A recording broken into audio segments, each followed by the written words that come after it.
I think we all want this U.S. men's national team to do well. And I do believe that this U.S. men's national team can and needs to grow. For the last 2 cycles, we have gone in with goalkeepers who are good, but not great. There has got to be a changing of the guard. I don't want to arrive at the 2030 World Cup and have the key players be the same guys from 26, Pulisic, Balogun, McKennie, Adams. I do think you need some fresh blood there. You need somebody new to emerge as a star in this cycle.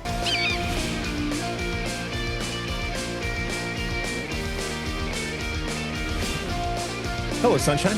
I'm Alexi, Lalas, and welcome to the State of the Union Show. This is where we look at the beautiful game on and off the field through the lens of red, white, and blue colored glasses. This show will be talking, some more Pochettino reaction, new MLS commissioner, U.S. men's national team priorities, Leagues Cup, Chucky's back, what we're watching, and so much more. But first, joining me as always, my friend, my colleague, my guiding light, David Mosse, a soccer savant and a Fox soccer researcher and writer extraordinaire. Mosse, how you doing on this Wednesday, August 5th in the year 2026? I'm doing well. Busy day for me. As soon as I'm done with you, I'm going into Fox to cover a CONCACAF under-20 match between Canada and Jamaica. JP Della Camera on the call. So I go from one Hall of Famer in Alexi Lalas to another in JP Della Camera. Wow. Well, I look at that and I would tell JP, and I think a lot of people out there would agree with that is a huge step up in terms of quality and talent, my friends. That's going to be fun. How you feeling? All right. We're back at it. By the way, a huge thank you to everybody that has reached out and told us how thankful they are of the fact that we are back and we are broadcasting, and we are very excited to be back. Yes, it was important that we took a little time off, and for those who listened on Monday, we talked a little bit about that. But we're back and back in the swing of things. But a lot of people have reached out and told us that they missed us, Mosse, which is nice to hear. Absolutely. And it was Sean on Monday, Trip Westmoreland producing today, this interesting back and forth that's going to go on now between these two, who both consider themselves the number one producer on this podcast. Well, we're gonna talk a little later in the show here about upgrading and where we should look in terms of the talent in the field and the team, if you will. And so this is something that is on our minds right now as we look forward, because you cannot rest on your laurels, my friend. Should we light this candle? Let's do it. All right, where should we start?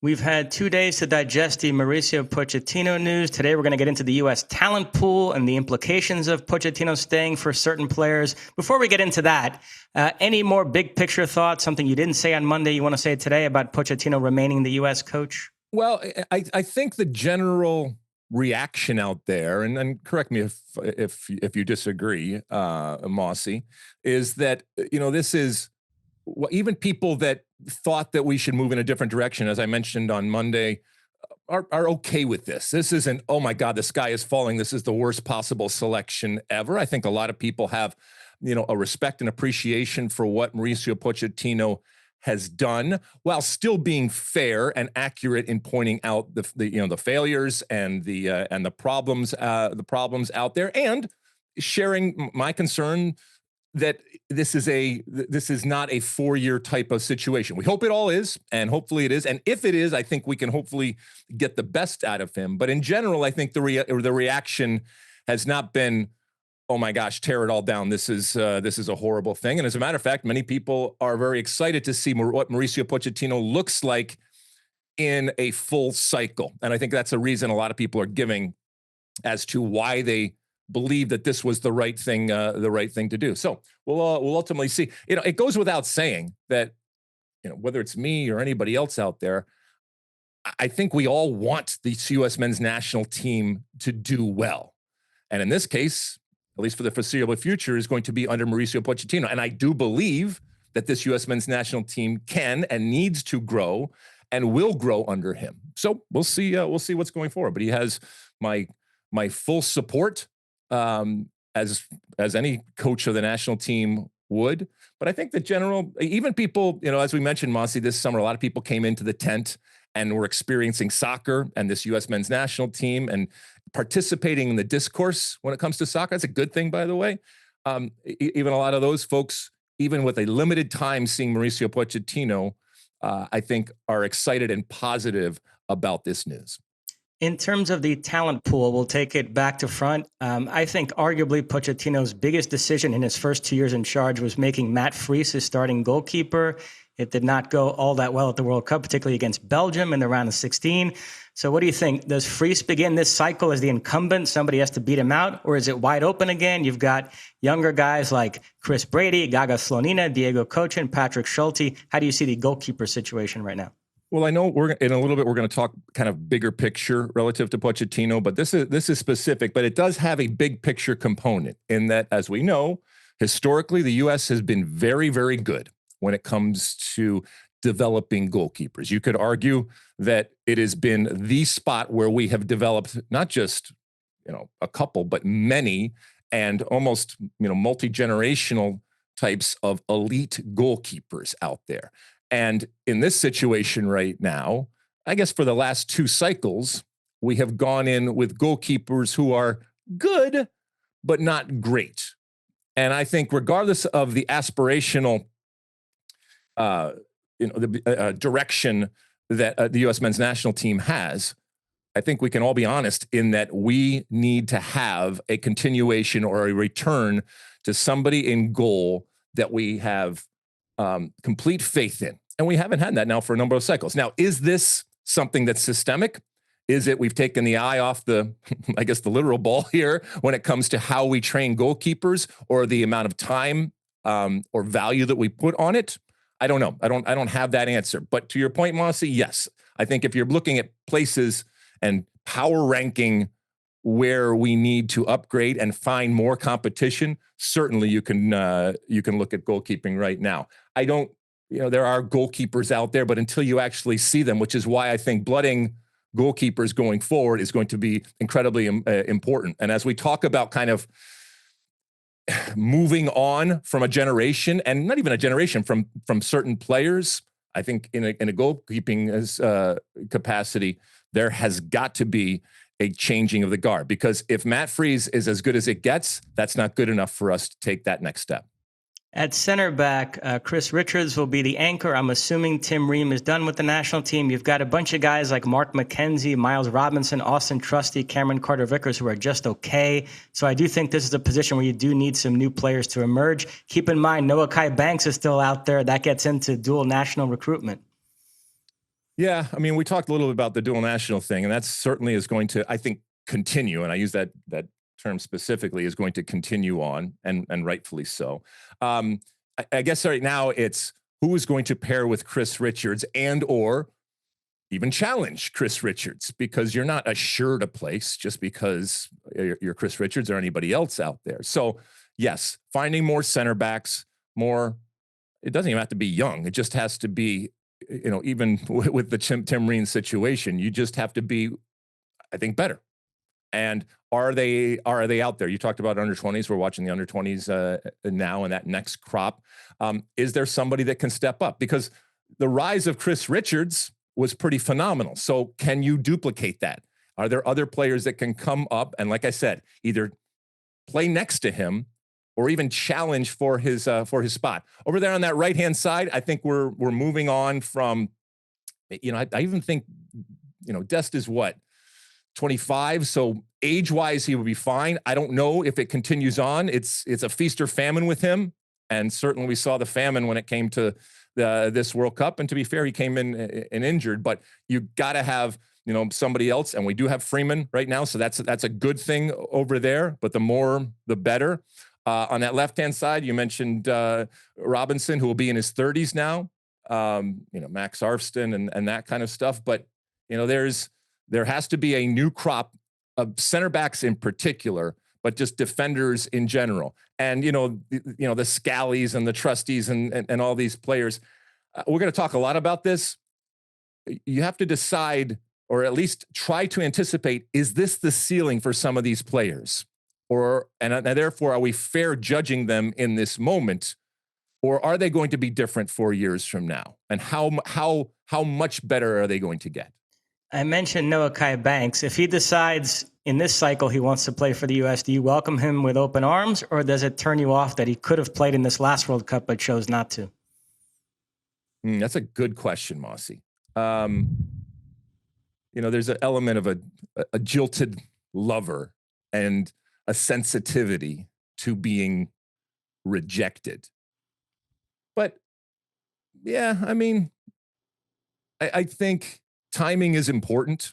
And I want to be fair and give him and anybody else the benefit of the doubt as to when this all comes about. And maybe it came about and it was just overwhelming in that moment. And so maybe with a little bit more of a runway here, the proposition looks a little bit different to him. But again, these are decisions that have to be made from a human perspective. And when you sit down and you look somebody in the eye and you hear what he or she has to say to you relative to this incredible opportunity that you are providing. And that's the way I think it has to be framed. It can't be that you're doing us a favor. Yes, we want you. Otherwise, we wouldn't be sitting here in front of you and recruiting you. But the future is not, and certainly cannot, it could be portrayed as it is completely dependent on you. And it's not even you have to meet us halfway. I think you have to meet us 3/4 to 80% of the way.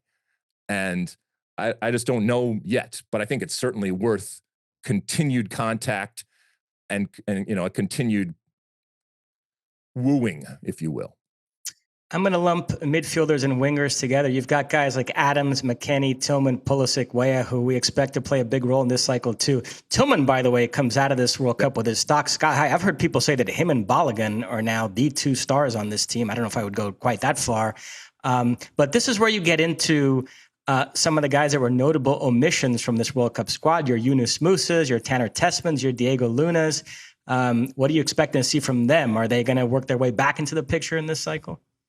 Yeah, I actually think that Mauricio Pochettino is going to almost make a statement with some of these players in that it's not a new sheriff. It's the same sheriff, but it's a sheriff in a different time and place.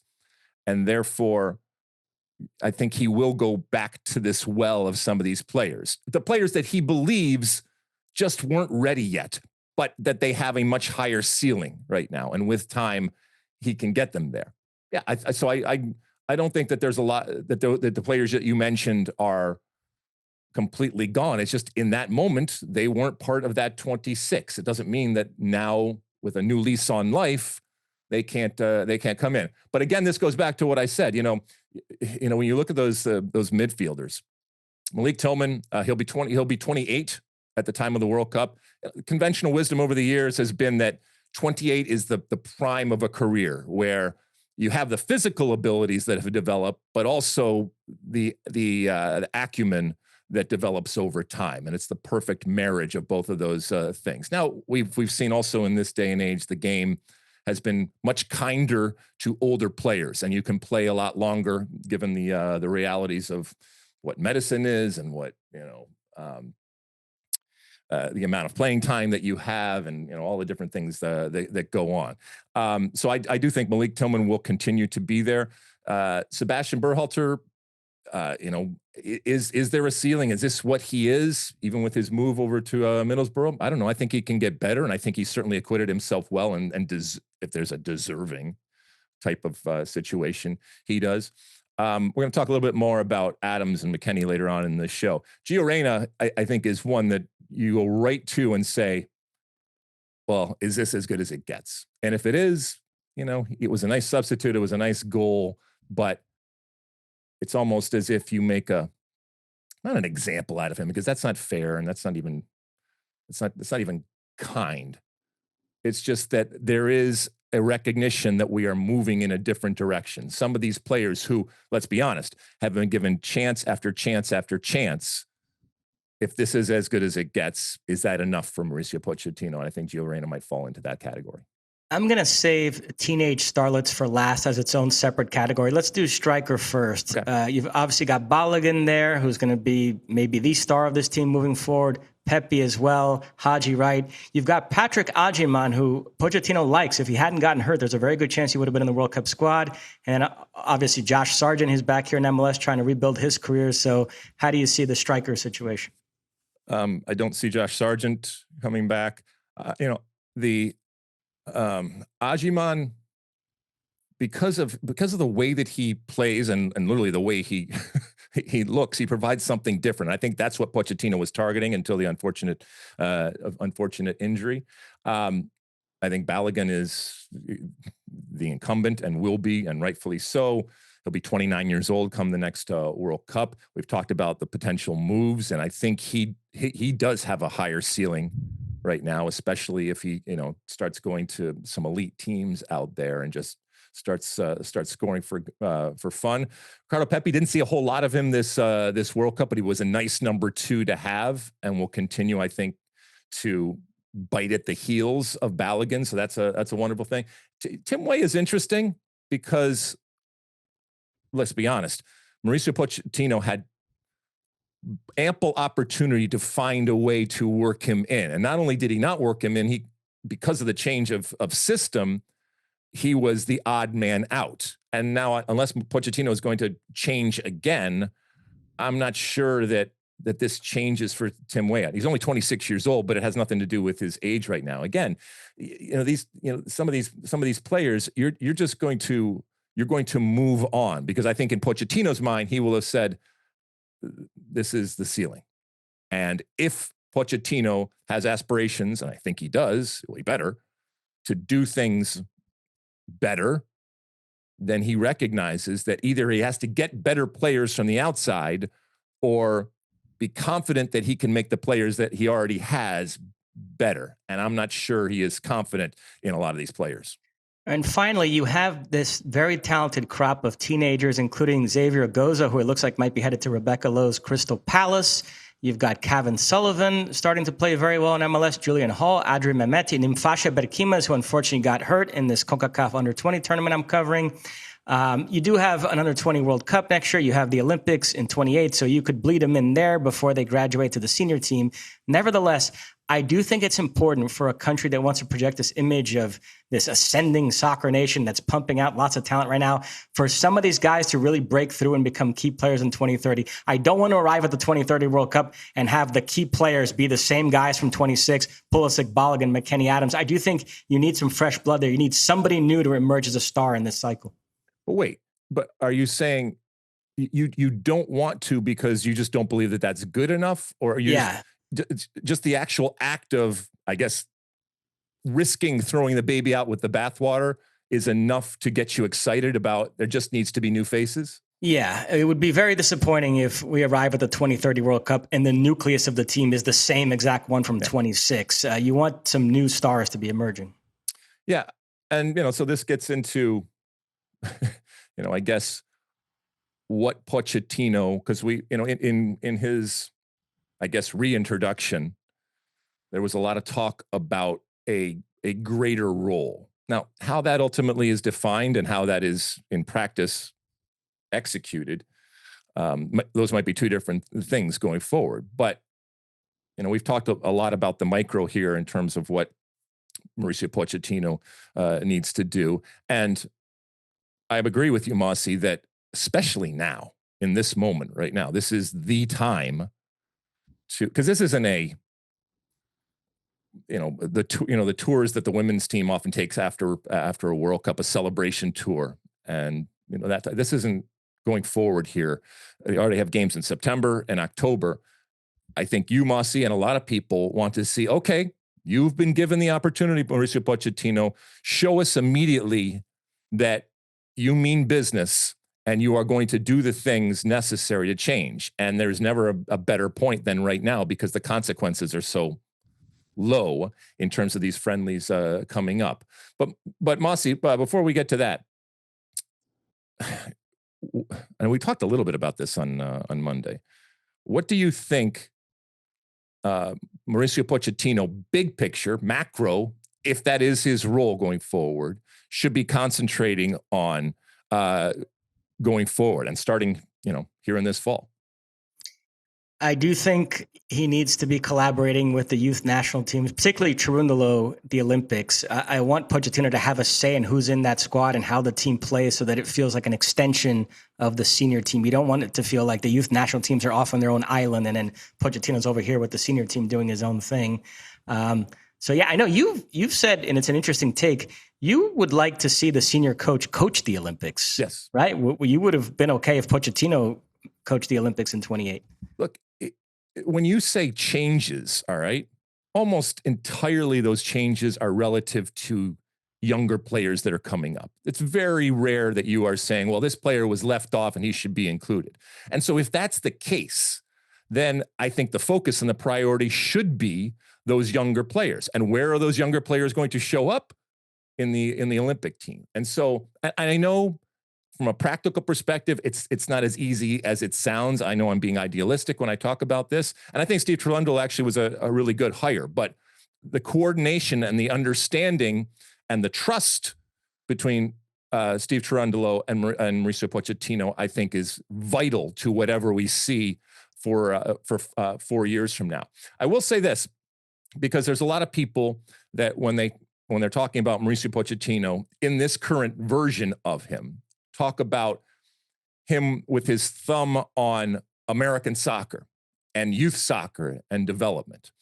I think it's really, really dangerous. And we saw a lot of this summer where you equate youth soccer and what happens in youth soccer with the national team.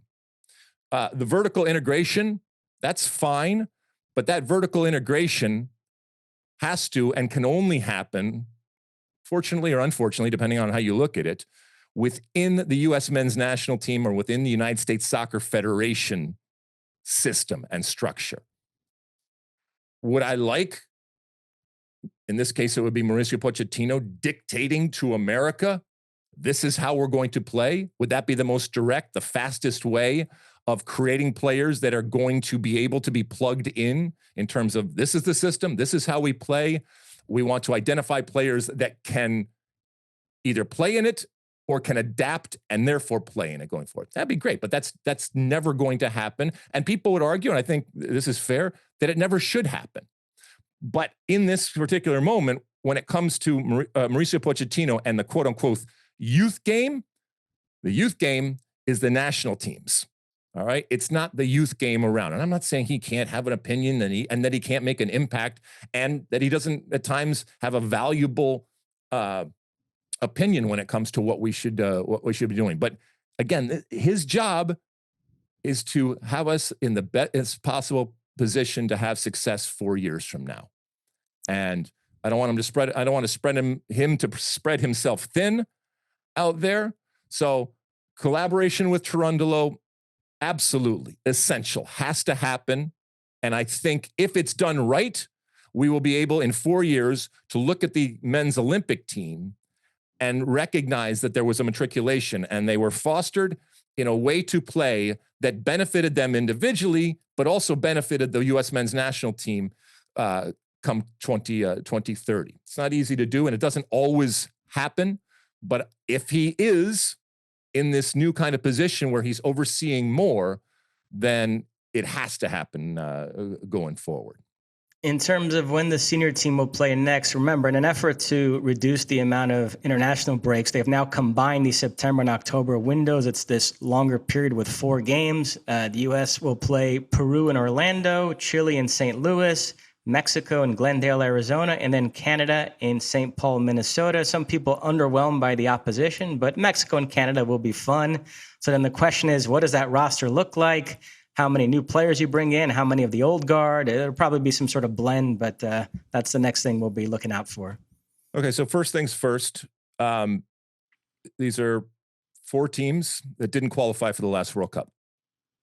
We understand Mexico and Canada are always good games, but they have always been good games, and they're always good tests for us. And as I mentioned on Monday, let's also be honest, really the only consistent tests in terms of competition from CONCACAF. And Peru and Chile, we know they've been up, they've been down. So who knows what we're going to ultimately get when it comes to these teams. But yeah, I understand, and I even sympathize that this is a little underwhelming. But also keep in mind that the world has changed with all of the tournaments and all of the mandatory tournaments and the games that everything happens. You know, getting teams, especially when it comes to friendlies, is not as easy as it once was. I would love nothing more than to consistently, when we're playing friendlies, be against the elites of the world, because we all recognize that it's a small step, but the most difficult step for this U.S. team to make. We're good at being in the top 15 in the world. It's harder for us, and that final step is consistently being in that top 8 in the world. And the quickest way and the best way to do it is to constantly test ourselves against the best in the world. And I know it's finite. There's only a handful, and everybody kind of wants to play these big teams. So you take what you can get. But it'll be good. And maybe to your point, Mosse, these are good teams as Mauricio Pochettino starts to change and starts to bed in this new generation of players. Maybe you start them out here with these types of. I'm not saying the U.S. can't lose to them, but if there is going to be this massive type of transition, maybe this is better. And then the elite teams come later on. And the U.S., Mexico, and Canada all went out in the round of 16 of the World Cup. Does the Jesse Marsch thing still have any juice for you, or you're kind of over that? I think it'll have juice when it happens. I mean, he will be asked the questions, and Jesse will be Jesse. And as I've said time and time again, I love it. Provides plenty of content for all of us out here. It is a little strange that this is the path that he has leaned in on, but he's a smart guy, and so I think it's done strategically. And I don't think that it will have dissipated at all. And he got himself a new gig, and he will want to build on what happened in this past World Cup. And to be fair to him, he had injuries, not the least of which was Alphonso Davies through the entire tournament. So he's got to be more. And I think he would tell you this himself. Canada has to be more than Alphonso Davies. And at times they showed that they were. But he's trying to develop this team and test this team, and probably bring in a new generation now too, as much as the U.S. is. Pochettino was officially announced on Monday. The other big news that day, MLS named its new commissioner. It's going to be Larry Berg. He's going to officially start on January 1st, 2027. Don Garber will finish out this year. Berg, the third commissioner in league history. You had Doug Logan before Don Garber. He has been the co-owner of LAFC since their founding. He also had an ownership stake in Swansea City and has one in AS Roma. He's going to divest himself from LAFC, obviously, but he's presided over a very successful period: MLS Cup, US Open Cup, 2 Supporter Shields, 2 CCC finals. So what do you think about this news? And also, what should be on his to-do list? I know you were asked that question by James Handel on X, and you answered it, but you can elaborate on here with us. Sure. So, the white smoke came out, and we have ourselves a new commissioner when it comes to Major League Soccer, only the third in history, Larry Berg.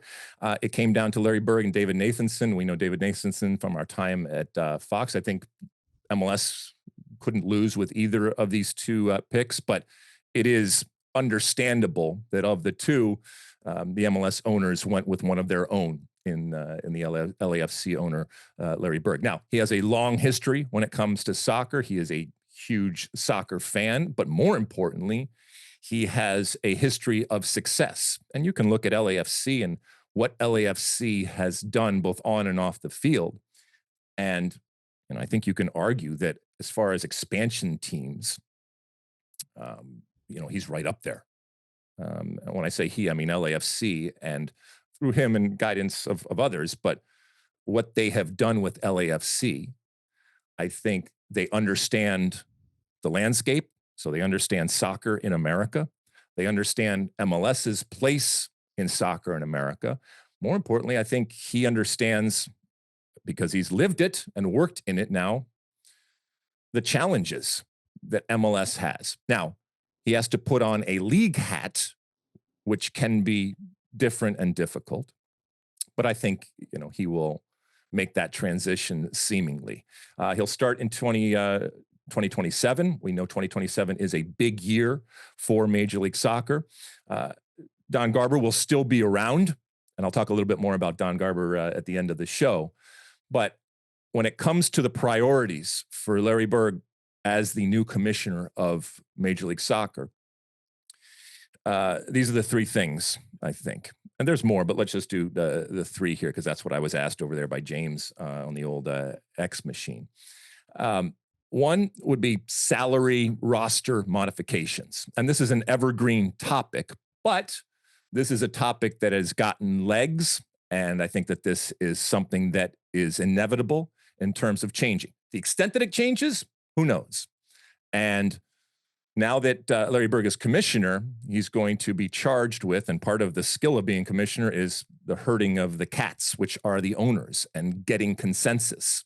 I think he has shown that he is good at doing that, and he's going to have to be great at doing that going forward in order to shift this league in a different way when it comes to spending. We all know that it's easy to spend other people's money and to tell other people how to spend their money, and just spending money doesn't change anything. So strategically allowing owners to spend more money and therefore increasing the value, which is his job as commissioner, of what Major League Soccer is. I think that's a huge priority.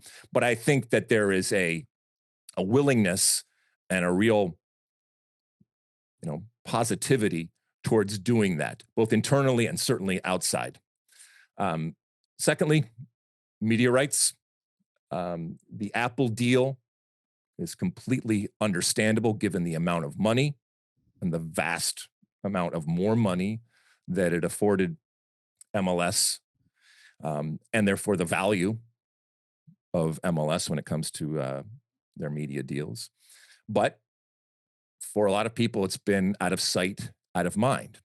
And so what is the strategy going forward in terms of, yes, getting value from your broadcast deals, but also making sure that this league, as wonderful as it has been for 30 plus years right now, still is being seen and therefore has relevance and credibility in the general public, especially coming off of the World Cup. And then this goes hand in hand with whatever the money is, because we're going to see what those valuation, what those media rights are going forward. And if they continue with Apple, if they go more linear, whatever it ends up being, we're going to see what MLS is worth under Larry Berg and what he can negotiate and figure out. The CBA, because as we know, in 2027, MLS is going to make a fundamental and a huge change in changing the calendar, and potentially, as I mentioned before, some salary and roster changes that are massive and fundamental.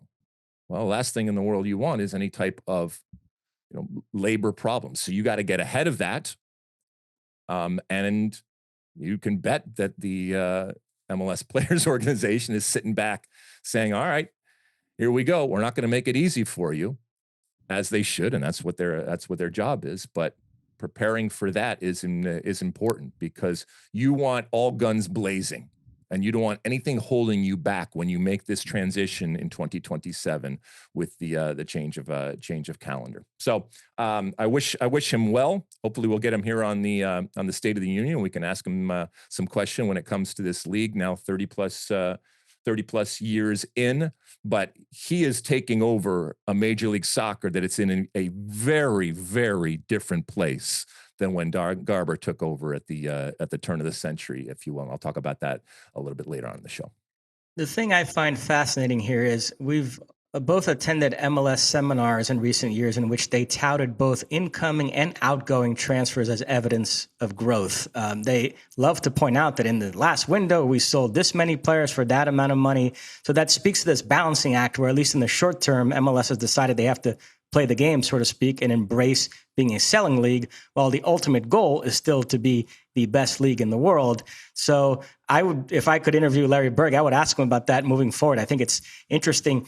Hypothetically, in 2027, if some American phenom emerged in MLS, an Mbappe, Lamine Yamal level talent who came up through an academy, broke into the first team, was dominating, generating all this interest, and a Real Madrid or Barcelona came along and offered you 100 million euros for him.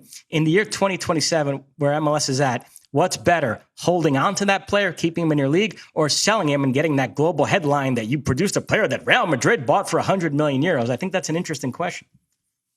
Well, Don Garber is famous for saying that he wants and has wanted now for a number of years to make MLS a league of choice.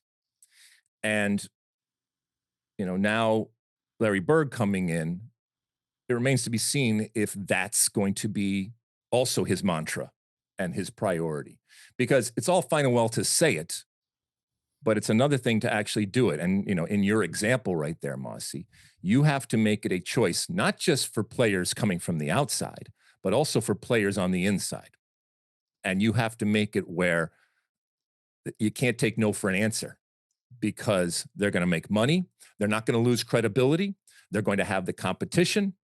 But the fact is, this is America and this is North America when it comes to Major League Soccer. And players that are born here, while they might have aspirations, you have to make it so there's no place that they want to go more than Major League Soccer. I guess it wouldn't even go; it'd be stay for Major League Soccer, while also making it attractive from the outside. That's a true league of choice. A league of choice is one where people on the outside choose to come to it, and people on the inside choose to stay in it or come to it locally. David Nathanson, by the way, as you mentioned, was at Fox Soccer for many years, including when you and I were hired. So I think that might have hurt his candidacy. Just questions about his decision making. Yeah, he is a smart man, and there is, and hopefully there is, and continues to be a place for him at the soccer table, if you will, because and he said wonderful things after this whole process, about Larry Berg, and I think he is again also an incredible supporter and a believer of Major League Soccer and American soccer in general as a sport and as a business. Now, I've said on this podcast before, the next step for MLS in terms of global credibility is getting to the point where MLS players get called up to top national teams based on their MLS form. And I've said that an interesting test case for that is Evander, given what he's done in MLS the last couple of years. As we transition to Leagues Cup, we had plenty of action last night, including Cincinnati with a 3-1 victory over Pachuca. And Evander connected on a sensational strike. Second straight game. He had an incredible goal against San Jose at the weekend. And you put out a cheeky little tweet with the Brazil flag. Let me get the wording here, exactly what you said. You said, just maybe think of me once in a while. And yeah, if you scroll through the comments, there are a lot of people talking about it and even saying, hey, you got to ask Mosse about this. Why doesn't Evander get a look with Brazil? So yeah, at the dawn of a new cycle, here we are talking about this again. Well, so first off, let me give a context because I'm an old guy, Mosse. And so my post there, for those that are older, will have remembered the old sitcom WKRP in Cincinnati, and that was the theme song that I was using right there. But it works whether you know that or not, because we come off a summer where your Brazil underwhelmed, shall we say, and again you have this player who. And it's not just last night. That was a wonderful goal, but who has been playing very, very well, has been scoring goals. But as we know, this is in Major League Soccer. And whether it's right or wrong doesn't really matter, whether it's fair or not. The reality is that perception is reality. And so, that he is not with Brazil in general and around the world, it comes as no surprise and is no shock. There's great Brazilian players that are playing all over the world that aren't part of the Brazilian national team. But yeah, you think about it, and it would have been interesting to see if Carlo Ancelotti had an idea or even thought about the possibility of him. Let's make some headlines here. Both of them at this point in their respective careers, who is a better player, Evander or Neymar? Oh my goodness, it's not even close. It's Evander. It's not even close. Because a lot of the comments were in that direction. How could you take Neymar rather than Evander? Yeah, let me just say, Brazil is unfortunately behind other countries in South America in terms of MLS acceptance. So it would be a tough sell, and particularly with Carlo Ancelotti, because in Brazil, they're very sensitive It's actually in stark contrast to here in the United States. In Brazil, they're very biased in favor of their own domestic league, and they want more players from the Brazilian league in the national team. And they resent the fact that the national team is almost entirely comprised of European-based players. They resent the fact that doing it in Europe carries more weight than doing it in Brazil. So imagine Carlo Ancelotti, a foreign manager, walking in there and choosing an MLS player over a Brazilian league player. He knows that would really upset people. So from a political standpoint, I think even if he thought Evander was deserving of a call, he's probably not going to go there. He just can't bring himself to do it. Well, look, regardless, when it comes to Leagues Cup, MLS had a very, very good night. Well, there's some more action tonight. Obviously, we mentioned Evander in Cincinnati. Ohio in general had a good night with Columbus beating Atlas and Charlotte crushing Pumas. Real Salt Lake lost in penalties to Tigres. Vancouver up there lost, and Minnesota lost. But in general, a good night for Major League Soccer as they get back into the swing of things. And it was fun to watch these games, and you kind of sense that that these players had gone through a strange year, shall we say, in terms of how open it was. Yeah, Tripp had a couple of wrong scores in the rundown. He's a bit disoriented right now. The Dodgers have lost 5 straight. Scuba lost his debut, so he's a little bit preoccupied with that. Yeah, and you told me that this is a surprise. They should be just running through everybody here, but maybe they're benevolent. They're just giving a little charity out there before they really take hold. And we all know that baseball doesn't really count till later on in the season, right? Okay. Yep, that is it, my friend. All right, let's take a quick break, and when we come back, oh yeah, we got some Ask Alexi. It's back, baby. Don't go anywhere. Okay, welcome back. It's time for Ask Alexi, that part of the show where you send in your comments, questions, and concerns. Keep in mind that our SOTU hotline out there is 657-549-2297. That's 657-549-2297. Or as I said, you can use that hashtag AskAlexi over there on the old social media platforms. And our handle out there is SOTU with Alexi. Mosse, what do the folks want to know today? Well, there are rumors that the LA Galaxy are pursuing Chucky Lozano on loan from San Diego. So Jason Wood on X asks, isn't this like buying stuff from your next door neighbor's yard sale? I just don't get it for the LA Galaxy. So what do you make of it? Chucky hasn't played a game all year. We know he's been involved in this bizarre standoff with San Diego management. So the Galaxy's sensing an opportunity here to add a Mexican star. But what do you think? Is this a reach? I guess it's a reach, unless if you're the Galaxy and you see some hidden value and you see something that San Diego didn't. And look, sometimes when there is, I don't know, let's say animosity, but friction, shall we say, you can get clouded. And I even think if you were to talk to San Diego, they would say, look, he's a talented player, but there's baggage and there's other stuff that has just made it so this is untenable. And okay, that's fine. And if you're the Galaxy, you probably say, we can take a shot on this. And to your point, Mosse, it's the neighbors down there. And if it hits, we look great. We'll sell some tickets. We'll get some attention. And I think both teams, like I said, if they're fair and honest, would recognize that this is a talent. It just needs to find a place. But, are you believing that he's something that he's not? I'm here for it. I'm here for the experiment. I think the Galaxy kind of needs something like this, but maybe it's the Galaxy, and in particular the Galaxy. We know, the history with big, bold, dare I say, arrogant type of personalities out there. That is a organization that historically has been able to get the most out of them. So maybe this is just a better fit for the personality and the person that Chucky Lozano is. And maybe they will get the best out of him. Well, we'll see. Between you, Zlatan, Landon, and Chicharito, there was a real Galaxy flavor to our World Cup coverage this past summer. Yeah, we had a lot of Galaxy going on over there. That was fun. Yeah. Next up, we have a voicemail. Let's take a listen. Hey guys, it's Jeff from Minnesota.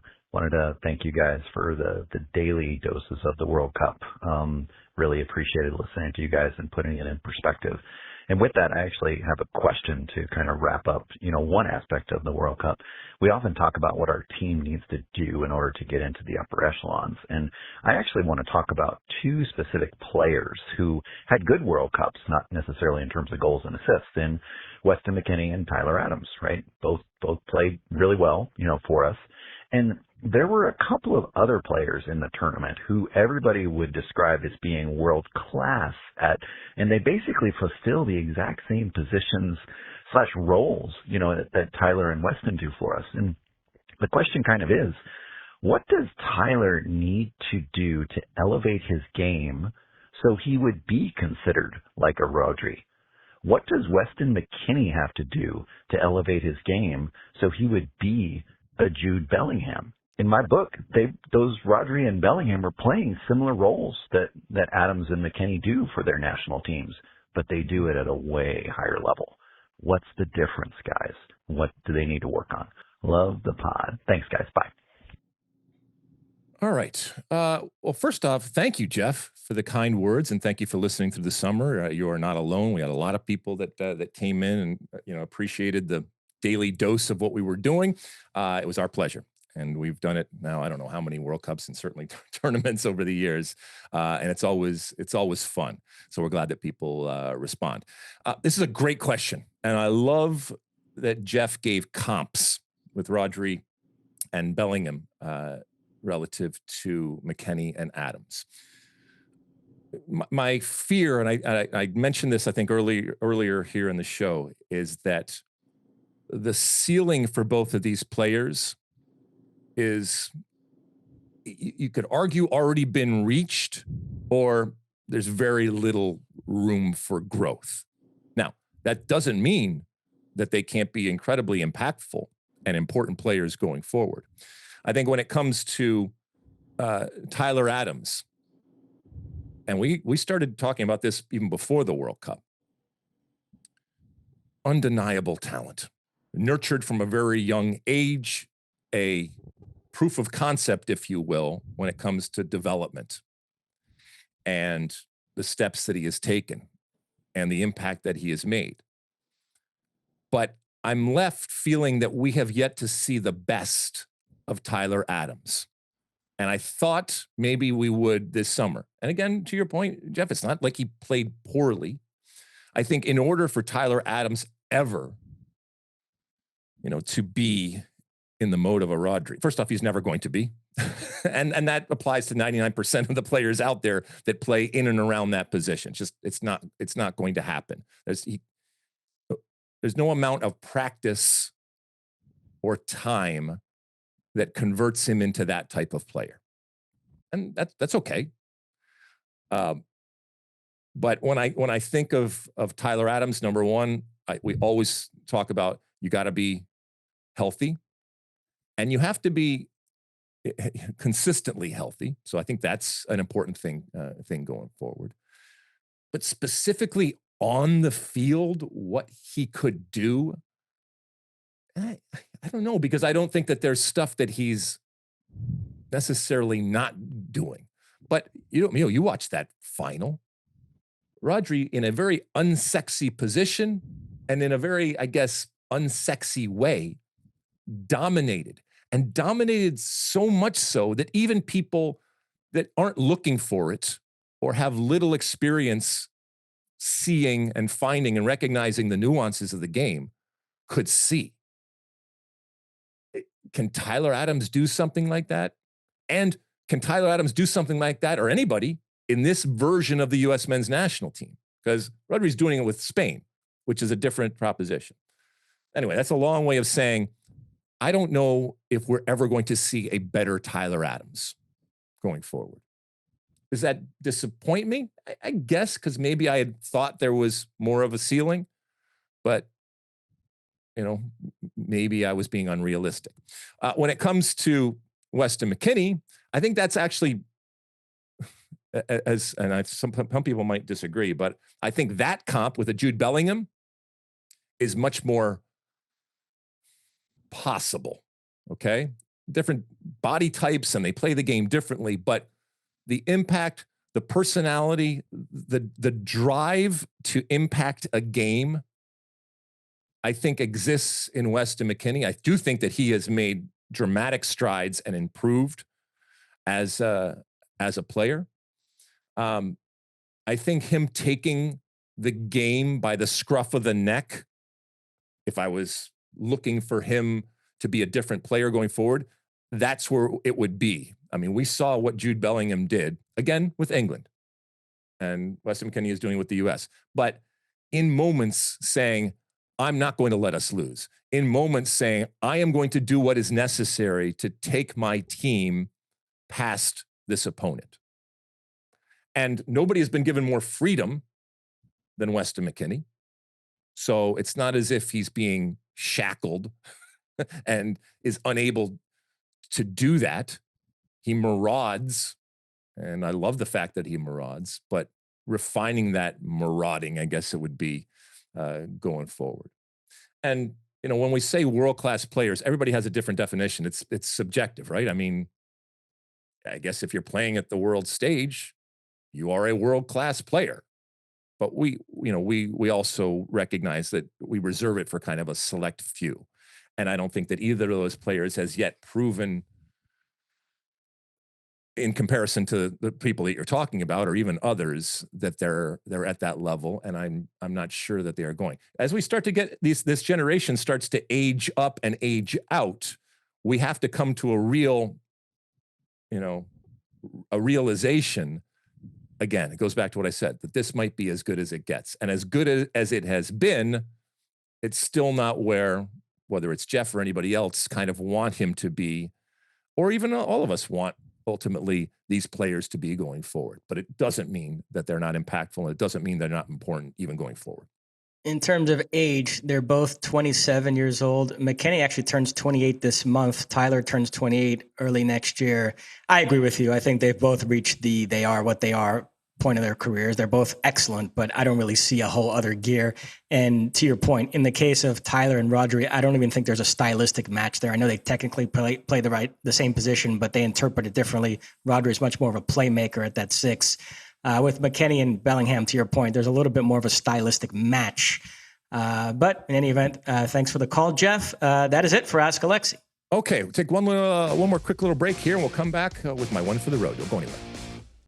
Okay, welcome back. It's the end of our show, and at the end of each and every show, I give you my one for the road. I thought I'd talk a little bit about outgoing commissioner Don Garber. We mentioned earlier on the show that Larry Berg is the new commissioner of Major League Soccer.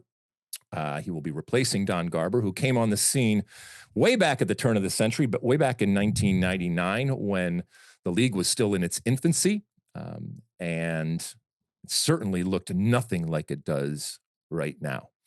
As a commissioner of any professional league, you recognize very, very quickly that the slings and arrows come with the territory and are part of the job, and there are plenty that have been sent his way over the years.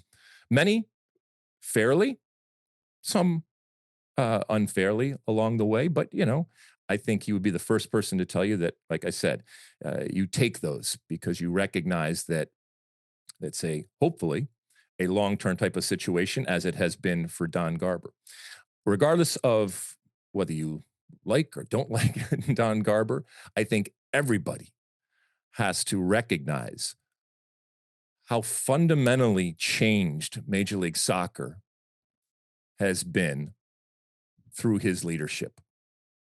When it comes to the quality on the field, when it comes to the valuation of the individual teams, when it comes to expansion, when it comes to the infrastructure, when it comes to media, and the list goes on and on and on.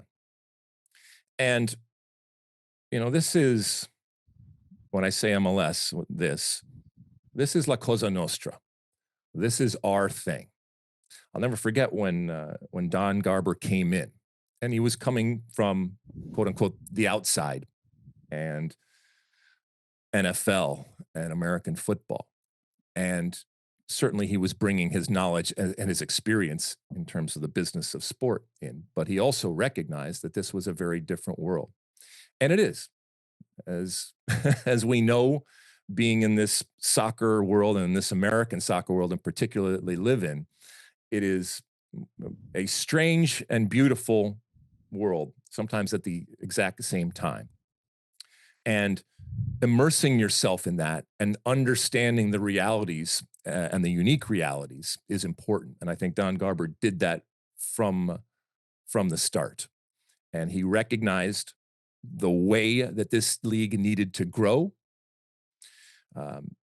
He, I think, would also be the first to tell you that he made mistakes along the way, as anybody does. But again, when the book of American soccer is written, Don Garber is going to have a chapter, as he should, because of the impact that he has made, not just with Major League Soccer, but because the league has grown so much and is what it is now here in 2026 relative to 1996. He should take incredible pride, and I know he does. And now you pass this baby that you nurtured, who is now much more than a teenager. It's into it's into its adulthood, if you will, and you pass it on, and you are ultimately a custodian, and you hope that it's in better shape. And I think Don Garber can absolutely say that under his leadership, he is passing on an MLS that is, like I said, fundamentally not just in better shape, but completely different in the most positive way to Larry Berg. It'll be interesting to see what Don Garber does going forward. If he just, and would understandably go and fade off into the sunset, or if he does some other things. I think he's got a lot to give, whether it's to soccer or anything else out there. And I also think that his history and his experience is valuable and should be tapped into going forward. But I'm also excited about the future when it comes to Major League Soccer and the differences and the direction that it takes. But whatever differences and whatever direction it takes, it can only have happened because of the stewardship. And like I said, because of the impact of Don Garber. So congratulations, Don, on an incredibly successful tenure as commissioner of Major League Soccer. And I wish you well going forward. Mosse, anything before we go here? I know we've been watching different things, and I know you've been parsing them out now because there was a backlog when it comes to things you've watched. I'm going to continue to do that and save some stuff for Monday of next week. But I do want to mention on the documentary front, I watched this Netflix 5-part documentary, The American Experiment, about the American Revolution. I'm in the middle of it. Yep. It's sort of a Cliff Notes version of the Ken Burns documentary, but I found it enjoyable.